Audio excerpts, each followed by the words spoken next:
Ang mabuting balita ng Panginoon ayon kay San Mateo. Papuri sa iyo, Panginoon.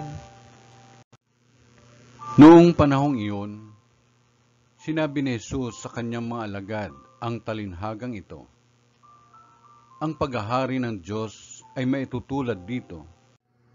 May isang taong maglalakbay, kaya tinawag niya ang kanyang mga alipin at pinagkatiwala sa kanila ang kanyang ari-arian. Binigyan niya ng salapi ang bawat isa ayon sa kanya-kanyang kakayahan. Binigyan niya ang isa ng 5,000 piso, ang isa na may 2,000 piso, at ang isa pa'y 1,000 piso. Pagkatapos siya'y umalis. Humayo agad ang tumanggap ng 5,000 piso at ipinangalakal iyon, at nagtubo siya ng 5,000 piso.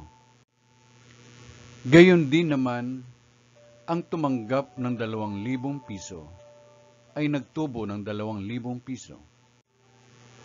Ngunit ang tumanggap ng 1,000 piso ay humukay sa lupa at itinago ang salapi ng kanyang Panginoon.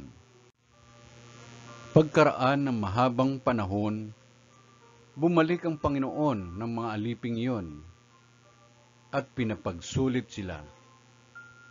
Lumapit ang tumanggap ng 5,000. Wika niya, Panginoon, heto po ang 5,000 na bigay ninyo sa akin. Heto pa po ang 5,000 na tinubo ko. Sinabi sa kanya ng Panginoon, Magaling, tapat at mabuting alipin. Yamang naging tapat ka sa kaunting halaga, pamamahalain kita sa malaking halaga.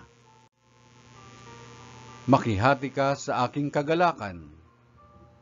Lumapit din ang tumanggap ng 2,000 at ang sabi, Panginoon, heto po ang ibinigay ninyong 2,000. Heto naman po ang 2,000 piso na tinubo ko. Sinabi ng kanyang Panginoon, Magaling, tapat at mabuting alipin. Naging tapat ka sa kaunting halaga, kaya pamamahalain kita sa malaking halaga. Makihati ka sa aking kagalakan. At lumapit naman ang tumanggap ng 1,000 piso. Alam ko pong kayo'y mahigpit, anya. Gumagapas kayo sa hindi ninyo tinamnan, at nag-aani sa hindi ninyo hinasikan. Natakot po ako, kaya't ibinaong ko sa lupa ang inyong salapi. Heto na po ang 1,000 ninyo, masama at tamad na alipin.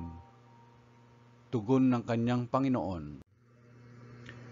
Alam mo palang gumagapas ako sa hindi ko tinamnan, at nag-aani sa hindi ko hinasikan. Bakit hindi mo yan inilagak sa bangko? Di sana'y may nakuha akong tubo ngayon. Kunin ninyo sa kanya ang 1,000 piso at ibigay sa may 10,000. Sapagkat ang mayroon ay bibigyan pa at mananagana. Ngunit ang wala, kahit ang kakaunting nasa kanya, ay kukunin pa. Itapon ninyo sa kadiliman sa labas ang aliping walang kabuluhan. Dooy tatangis siya at magngangalit ang kanyang ngipin. Ang mabuting balita ng Panginoon.